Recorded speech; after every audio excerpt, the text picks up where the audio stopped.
Let's see the main ingredients of bullshit. Bullshit is at least partially true. So if you believe in the flat earth, similar movements, they can never get big as there are very strong headwinds. There is resistance. Too many people will outright reject this because it's obviously false, and by extension, the people in the group will get not a lot of space for expanding. The environment is hostile. Even if there is some beauty involved, the environment will never be friendly for this movement to evolutionarily develop and become more and more popular and gain territory. But if there is partial truth, we can convince people in our cause with arguments that are actually true, and of course from all of those arguments we choose the most easily verifiable, so we have some kind of resemblance to a scientific structure, and when we mix those with playing to people's emotions and sprinkle in some beauty in the form of stories, we have a very persuasive mix. It's often useful to a group, a tribe. People are social beings that biologically want to fit in a group, their tribe. It is built into all of us. The tribe has an energy and behavior of its own, and the simple goal is to survive against threats and be competitive against other tribes. Therefore, it needs, as my favorite blogger Tim Urban says, a glue, a strong identity-building story that unites the people in the tribe.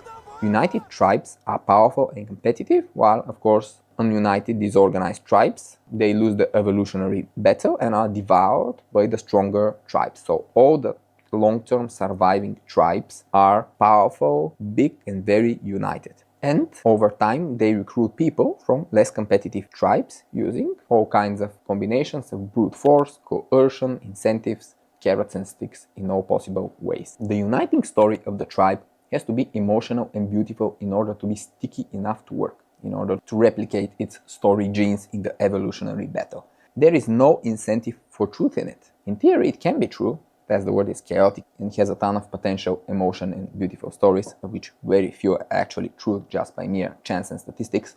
In practice, the glue story is almost never true. It usually has grains of true though, as it gives it extra strength. Bullshit is very rarely a complete lie, and this is a big problem when you try to debunk it. Now let's take an example of a bullshit story and analyze it. We'll take the communism ideology in its historically most relevant Marxist-Leninism variation. So don't think about modern China, which is not purely communist, but think about the Soviet Union, for example. Communism has grains of truth because it has a valid critique of capitalism. Capitalism has downsides, it has an exploitative nature, and it often has free market failures. For example, stuff like education and science don't develop in the best way with capitalism because capitalism seeks short-term returns. Number one rule of Wall Street. While the return of good education, healthcare and science may be very long-term or even may actually reduce the market. For example, if everyone is healthy, the health industry disappears. It's bad for the economy, but of course it's good for people. So we see that capitalism has flaws in the incentives, which result, for example, in the very expensive healthcare in the United States. But communism, despite its valid critiques, does not offer a better solution, and it completely ignores what human nature is all about. The story that communism tells about humans, about them being a blank state that you can brainwash into being the perfect citizen, is just objectively false. It ignores what motivates people. It ignores their appetite for corruption when they end up in a position of power in an otherwise scarcity environment, and it provides fuel for one of the most destructive human emotions, which is envy. On a more structural level, on a more society level, centrally planned communist economies turn out to be a disaster in the long term because you cannot plan everything. This is a case where the invisible hand of the market does the job better. So communism as a theory is at best partially true, and it has a lot of flaws, almost certainly much more than capitalism. But what happens in practice? How did the Soviet Union work? Marxism-Leninism generates a huge tribe of people, millions, hundreds of millions, in fact, and attempts at brainwashing them into worshipping it like a religion. The bullshit of communism, of Marxism-Leninism, serves the interest of the tribe, not the individual communists. They were fucked up. But the tribe became strong. It became one of the strongest countries in the history of the world. And finally, Marxism-Leninism had a very strong reliance on beauty. Like, imagine the utopia where everyone has everything, not even needing money anymore. Brotherhood, freedom from exploitation, ultimate equality for all. And all of these utopic stories, they fit the beauty need of people, they fit their need to have an ideal to strive to, and they were part of the brainwashing process, sadly. After countless of tries and more than 100 million dead and repressed people, which is worse than even Hitler and fascism, no one has even come close to this utopia, because it's a lie, a beautiful one. If you think about it, communism, fascism, most of the populism, and all of other major hurdles for a well-governed democratic society are all variants of bullshit. So are all the companies that harm the world with their shitty products. Tobacco, gambling companies, Coca-Cola, McDonald's, all about bullshit. They don't outright lie that they are healthy, they just turn your attention away. Cute polar bears from Coca-Cola, and you forget that it's one of the most unhealthy products that you can consume, because objectivity is lost when you are played on your emotional strings. In a world with amazing access to information and still a lot of authority carried by experts and scientists, outright lies like the flat earth story are no longer a huge danger. Bullshit, however, which is easier to create than to debunk, which is scientifically proven, especially in the current shallow and very fast-paced digital world, it thrives like there is no tomorrow. Bullshit is one of the biggest dangers to the world. It's even more dangerous and insidious enemy of the truth because it survives longer. It's harder to debunk and it's much more resilient in the public discourse. Bullshit is everywhere, on every level. The bigger a system is, like the government or a huge corporation, the more bullshit it produces. Unless the leadership is truly exceptional and highly dynamic, there are like very little companies and countries in the world history that were led like this, which means that the leader is just amazing, everyone has faith in them, and they get the best possible people in every position of power, and everyone who even just has a small pinch of bullshit and just makes a small bullshit action are fired, replaced on the spot, so that no bullshit culture can get root and develop. Unless it's like this, which is really rare, we get into the following death spiral downwards, which is that bad incentives bring out the worst in people. The worst in people creates bad structure and rules, and the bad structure and rules bring more bad incentives.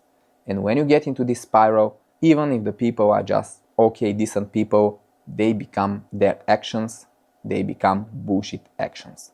Have you ever asked yourself how the fuck most small companies battle overwhelming odds and are very effective, and they often bring out great products, while the big companies, governments and institutions are not, despite huge advantages like economies of scale, easy access to partners, vendors, access to capital, government support, subsidies, high trust and stability because of brand recognition, and of course more people working in the company, which means more collective industry experience. Huge advantages. But doesn't work great in the end. All of these big companies are very ineffective, and governments even more. Why?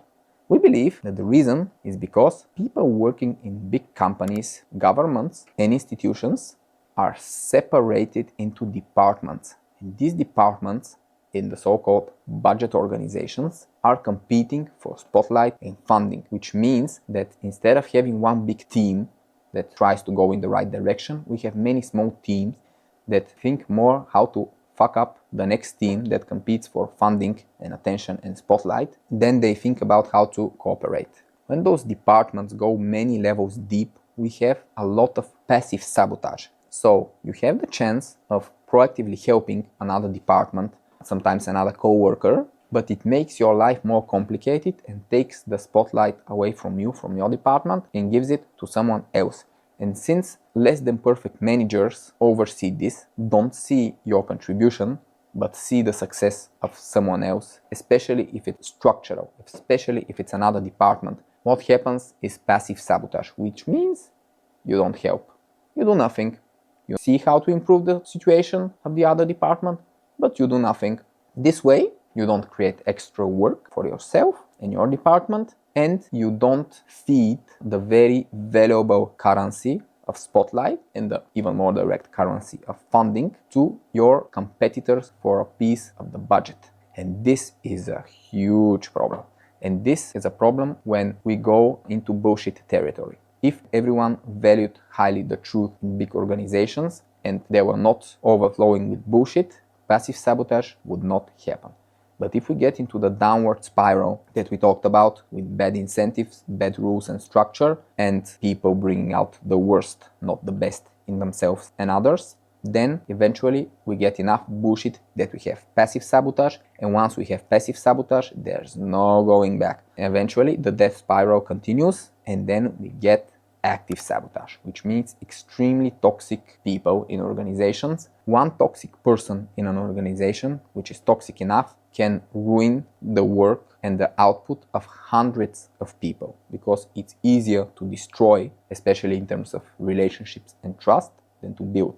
And as Upton Sinclair, an American novelist and social reformer, said, brilliant quote, "It is difficult to get a man to understand something when his salary depends on him or her not understanding it." Just brilliantly describes the situation of a lot of people in big organizations. Those people, they get into a comfort zone that resist change and improvements and equate their salary with survival. So they have their salary, their first instinct is defend my salary, defend my comfort at all costs. So anyone who jeopardizes their comfort and their funding, which is where their salary comes from, they're ready to sabotage them, not just passively, but they're ready to actively sabotage progress.